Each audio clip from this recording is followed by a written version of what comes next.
All right, this is part 2 for this 2008 Saturn Aura, whatever the hell they call it. Anyways, what we're doing, you looked at part 1. We're going through these modules and stuff, right? Well, what I did now, just so you know, PCM, EBCM, TCM's down there. So ECM, TCM, EBCM. The VCIM is, if it has this, be on the glove box for the OnStar. Power steering control module does not have. And the BCM is where we're at right now. Well, if you look, you grab a light, Steve. It's corrupt right now, right? I kind of forced it to do that, which looks like the same corruption we have in part 1 of the video. Why? Well, there's 2 connectors here. This one and this one. I got this one unhooked. You shine that light up under here. There you go. I got that light, or this is the BCM. Got this one unhooked slightly to indicate, to resemble pin retention issues. We're getting the same exact corrupt waveform. So now my assistant Steve's going to go to the other side of the vehicle and put it, because we're in can low right now. He's going to go to can high. We're going to switch it. So take that red lead there, Steve. Take that red lead and plug it in the one straight below it. Pin 6. No, below it. Grab the red one. Yeah. Pull it out straight down next to the black one. It's pin 6. There you go. Right. Yep. That's can high, which is screwed up. Pull it back out. Put it back in can low, which is pin 14. Again, this is a CAN bus vehicle, but it's actually called GM LAN, General Motors Local Area Network, which is GM's attempt at CAN bus back in the day. So now, if you notice, brake lights are on. Go back over here. And if you look, we have all kinds of lights on the dash. A low field, which it doesn't have low field. StabiliTrak, ABS, all kinds of lights on.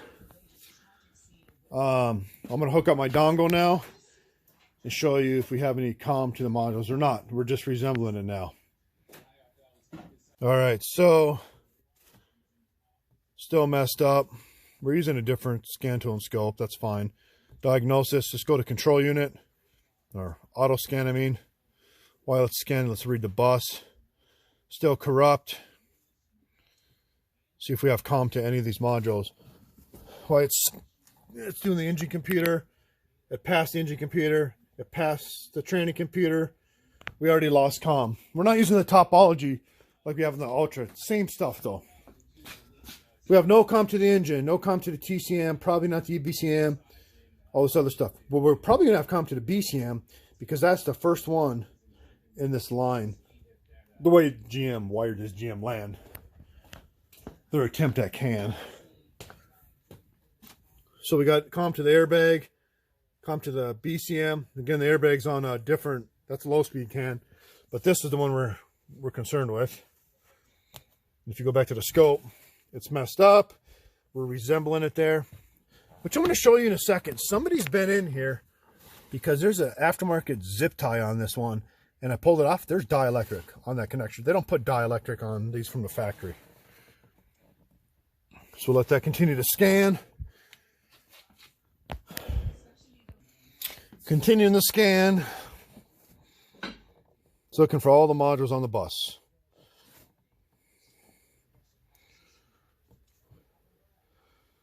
So obviously these are 2.5 bias voltage. This should be going CAN low, but it's completely messed up. Because moving other modules, we're not getting the same results unless we go to the BCM, and that's where we're finding this at. So if you watched in part 1, we didn't get these exact same results. Completely screwed up there. Bad bus. That's an indicator. It's not, if it was shorted to ground, it would be 0 volts. If it's shorted to voltage, 5 volts. If it's shorted to 5 volt or 12 volts to a power wire. So it's not shorted. It's either a loose pin connection, which we were proving, or a bad module, or both. It's one or the other, though, I believe. So if you look, we have no comm to the ECM, but we do have comm. Oh, and by the way, the BCM is the gateway between the high speed and the low speed CAN. So Don't care about the so BCM, lost comet, auxiliary, don't care, lost com, radio, don't care. Bunch of U codes here and these other modules. And the radio, obviously.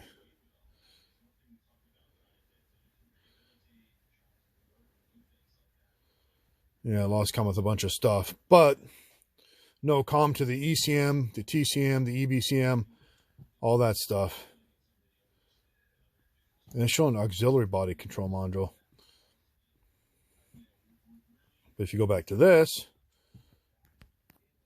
corrupt bus. I want to see if it even starts now. Look, nothing. So this is exactly the resemblance that the customer had. All the lights on the dash. Let's try to start it. Nothing. No crank, no start, just like the customer was complaining about. I'll do that again. No crank, no start. If I fix this, it's fixed there. Let's see if it starts. Starts right up. Bus is good. Turn it off. Key on engine off. We'll see if we got comm again. All right, so now we're going to go and escape and redo comm again.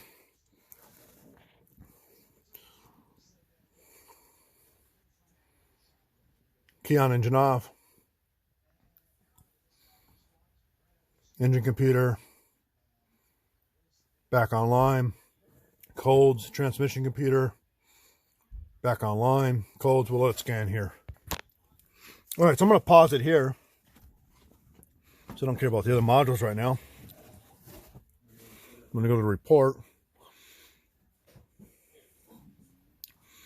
So engine computer, transmission torque request, control module bus off, same exact code we had in part 1 of the video. Lost communication with ABS, lost communication with BCM. TCM, lost control module bus off, lost communication, BCM. Same exact codes, even in the BCM or EBCM, all the same stuff. Same exact codes we had before. We duplicated it. That's why, if you watch part 1, the fan would be on when it's not supposed to be. They had a P0128, because the fan would be on because there's no comm. The customer's complaint was the dash lights would all light up and do all kinds of weird stuff. No comm. And it would have a crank, no start. And we just proved that there. So now we got to get in here. If you grab that light again, Steve. Evan's here helping again, right, buddy? Steve's a little slow. He's aging pretty quick. But anyways, we'll go under here. If you pull this, if you get the light way up under there, Steve. Way up under there. Turn it. You can see there's an aftermarket zip tie there. I don't know if you can see that in the light. That's not factory. Also, if I pull this connector off. No, hang on. There's dielectric in there. Put the light in there more, Steve. I don't know if you can see that in the video. Nobody puts dielectric in from the factory. Somebody's been in there. Obviously, I don't think it's a bad BCM module. I think it's a male to female pin retention issue or something on the board that's cracked. But that is 100% causing our issues, and we reproduce it. So we're going to go in to look at the connector in that BCM some more. All right, what I did want to show you too, also, I have that connector unhooked from the BCM. We have no comm. There's no bus there's no bus activity. Well, the reason is the way they wired this car, and if you look at the schematic, is because the BCM, like I said, is the gateway between the can high and can low. Or, not can high, can low. High speed and low speed can. If I unplug that, none of this other stuff can talk on the bus. If I plug it back in, it'll come back alive. Which is different than other buses I worked on when you unplug a module, the other ones will still be able to talk, but not this one. So I'll plug it back in. And on. You got that light.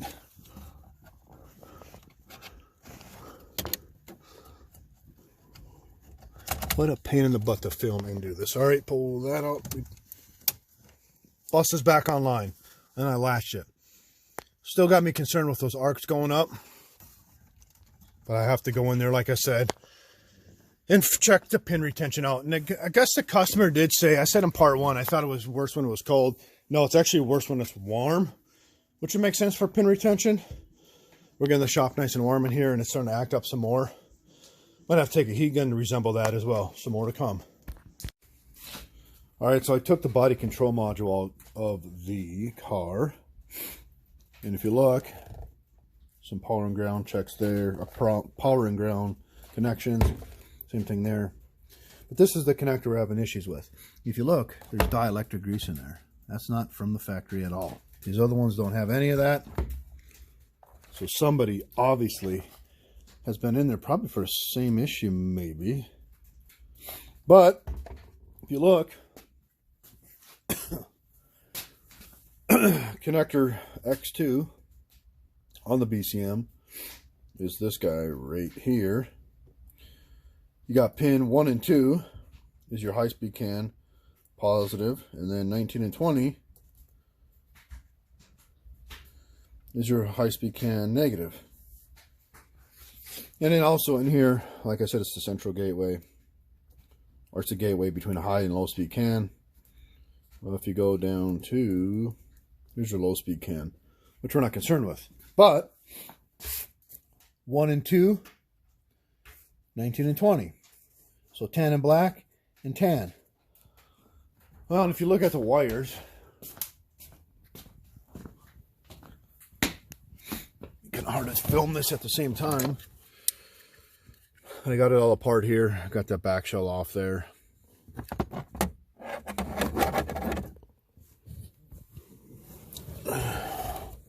Right there is 1 and 2. There's your black and gray, or tan and black, and then your tan. If you flip it over, basically, it's the top. Let me zoom in a little bit. Looking at the screen, it's the top left of that connector, top left, the one to the right. Well, easier to explain, it's a 4 in the corner there. Those 4 right there. The top 2 are the tan and black, high-speed CAN positives, in and out. And then the bottom 2 below that are your high-speed CAN, the negatives, in and out. And if you look, I don't know if you can tell in the film, but the connector female pins look fine. Let's go back and look at the male pins. I firmly believe, obviously somebody was in here and they're having an issue like this. So if I was to put this in the car, the pins that it would be these. Well, let me verify here. The pins it would be the ones on the bottom there. The bottom left, those 4. Those are the pins. So what we can do now is I can take this apart and look at it. I don't know if I'm going to. I don't think there's an issue with the BCM perhaps. I think it's pin retention. You know, when it gets hot or cold, it changes, obviously. So that's probably why there's dielectric in there. I'm going to clean all that dielectric up. There is another compound they make that actually transfers electrons. It's like 70, 80 bucks. It's expensive. I need to find what it is, but I mean, the right way to fix this would either, you know, get a new connection or pins and or check this out, the BCM, and fix all that, but more to come. So I tried taking this apart. It's kind of a pain in the butt to take apart. Reason is because you got the shoulders on these. Over here, they're flared over. I'd have to cut those flares out, pull it out, and then it'll come undone. But I did get this apart enough to look at the back of this connector, and there's a bunch of like fretting corrosion going on. It almost looks like they're jumping to, and it's worse on this side, and that's where we're having issues at. Look, it's like it's bridging together, causing issues. So maybe we need to take and clean that up. But I'm gonna show you in the next part of this video right now a couple pictures or a picture of what it looks like next.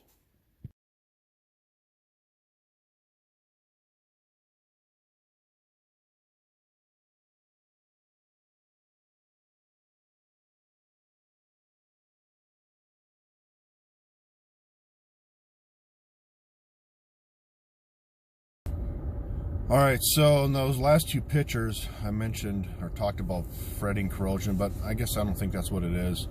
I think it's more of extra solder flux they had on it when they did the board. I don't know if that stuff becomes corrosive over time. Maybe I don't know if it kind of bridges and lets electrons flow. Either way, I'm going to clean it up. I'm going to clean all that up with isopropyl alcohol and an acid brush, as well as clean the dielectric off the connections and do some pin drag tests next and see what I can find and go from there. Right, buddy?